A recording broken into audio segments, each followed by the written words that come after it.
Welcome ni ining health series nato.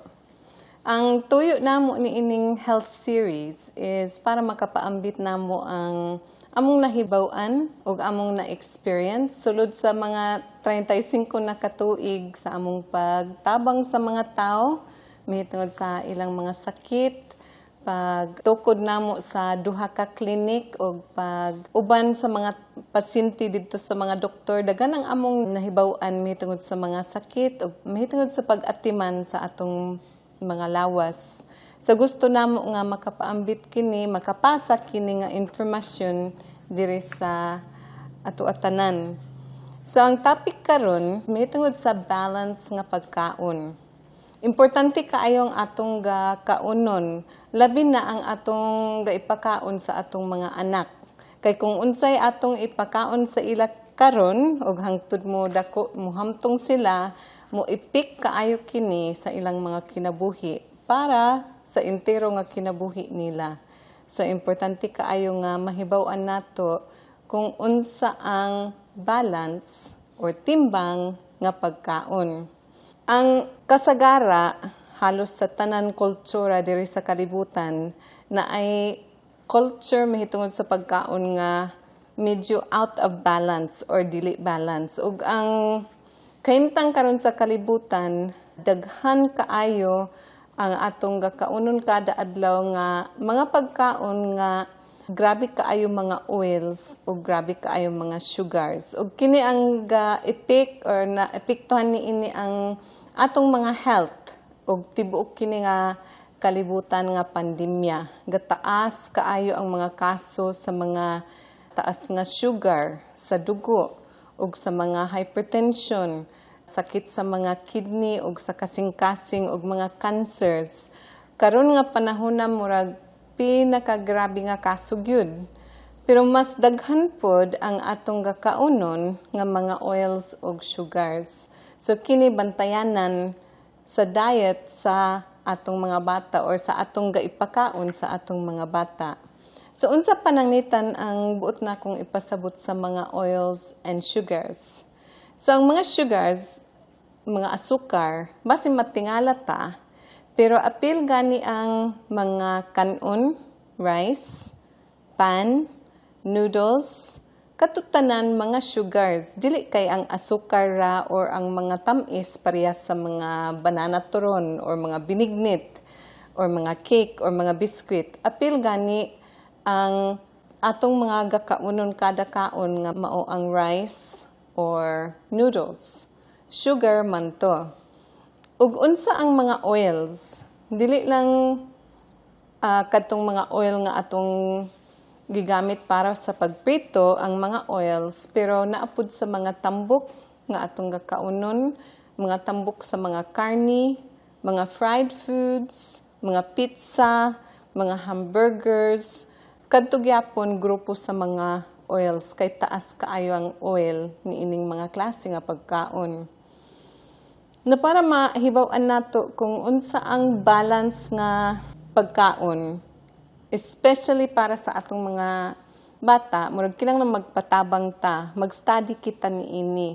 Ug pwede mag-study ta sa internet, daghan ang maayo kaayo nga mga website nga atong makita nga makatabang sa atong pag-study. Pwede pud mangutana sa mga friends nato nga mga nurse or doctors. Daghan ang mga paagi nga makatuon kita kung unsaon nato pagpakaon sa atong mga anak og balance nga pagkaon og labi na sa atong mga gamay pa nga anak. Pero ang usa ka website nga makatabang Pinggang Pinoy. May usa ka website nga gihimo diri sa Pilipinas nga maayo kaayo. Makita nato ang bagay or maayo nga ipakaon nga balanced diet gikan sa gamay pa hangtod gani sa mga seniors. So kung gusto ka mag-study o kung naa kay internet, tan-awa gani didto sa Pinggang Pinoy nga website. Ug daghan pa kaayo ang imong makita nga parehas niining website nga makatabang. So kung makita nimo diri sa atong picture nga gikuha gikan sa Pinggang Pinoy nga pictures, makita nato ang usa ka sample sa timbang or balance nga pagkaon or meal para sa usa sa atong mga anak. So kinahanglan nga sa plato sa atong mga anak kung tingkaon na o atong i-serve or idalit na ang pagkaon ibutang sa ilang plato, ingon ani unta ang atong ibutang. So makita nimo diri sa picture ang 1/4 ra sa plato kanon or lahi nga klase nga carbs, pareha sa noodles, pwede noodles, or pwede french fries, or pwede kamuti. So 1/4 ra ang ibutang nga carbs or sa ato pa sugar to, sugar man. Kung matunaw diri, mahilis diri sa atong lawas ang atong gakaunon nga kanon, mahimo na nga sugar sa atong dugo. So 1/4 ra dito sa plato ang kadaghanon sa sugars. Kung gusto ka nga timbang nga pagkaon. Unya ang 1/4 protein. Protein o kadtong klase nga pagkaon nga kinahanglanon kaayo para sa development sa utok o sa daghan pa kaayo nga trabaho sa atong lawas. So 1/4 protein pareha sa pinirito nga itlog or scrambled eggs or isda or pwede karni. And then, ang katunga, mga utan. Importante kaayo ang utan. Utan. May usa ka much more important nga klase nga pagkaon nga kulang kaayo kasagara sa atong diet. So nakita nato diri sa sample picture. Pananglitan na kay baby nga mga 1-year-old pa og gipakaon na nimo. So ingon ani unta ang makita sa iyang plato. Gamay ra kaayo nga rice. Kita nimo, gamay ra kaayo nga rice, unya na ay mga utan na apoy gamay nga isda. So kini kung ingon ana imong ipakaon sa imong 1-year-old, paingon sa 2 years old sa iyang meal or sa iyang pamahaw or paniudto or panihapon, balance ang iyang nakaon. Nakita pud nato diri sa picture nga kung atong ipakaon og usa ka yahong nga lugaw, bisan kung lami kaayo nga lugaw, pero dili na balanced.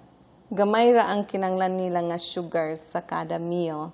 Nakita pud nato diri ang sample nga balanced meal or balanced nga pagkaon para sa dako-dako na nga bata, mga 7 years hangtod sa mga 12. So, makita ninyo nga kini nga plato nga giandam para sa usa ka bata, iyang meal, gitakos ang kanon ba? 1 cup ra. Importante na sa atong mga pamilya, mga igsuon.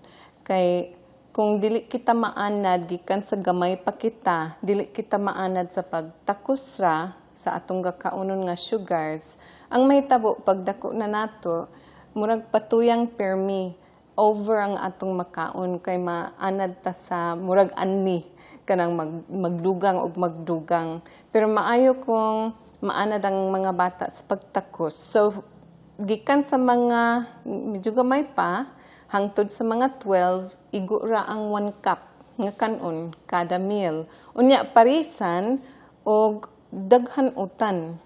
Parehas ni ining picture nga naay kangkong giparisan og protein og ang protein tofu or tukwa.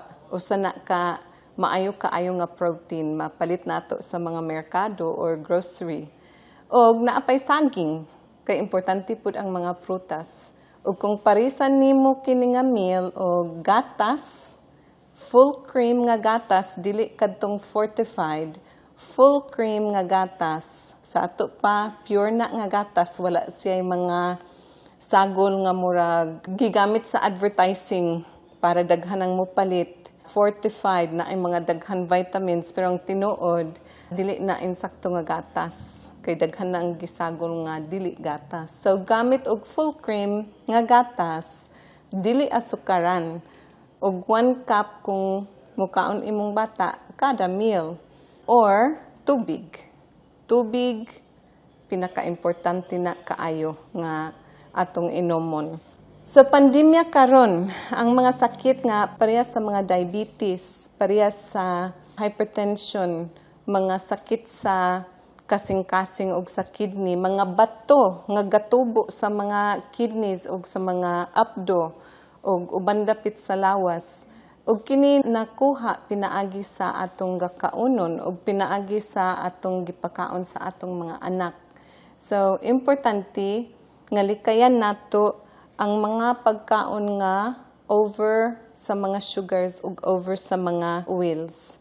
So naay mga tips diri or mga tudlo nga makatabang sa ato para balance ang atong pagkaon ug mas healthy ang atong tibuok pamilya gikan sa pinakagamay nga mga bata hangtod sa ato nga mga ginikanan ug hangtod sa atong mga seniors. Sa mga tudlo kini or mga tips. So gamayon ra nato ang gakaunon nato nga kanon. Dili nato asukaran ang atong gatas or kape.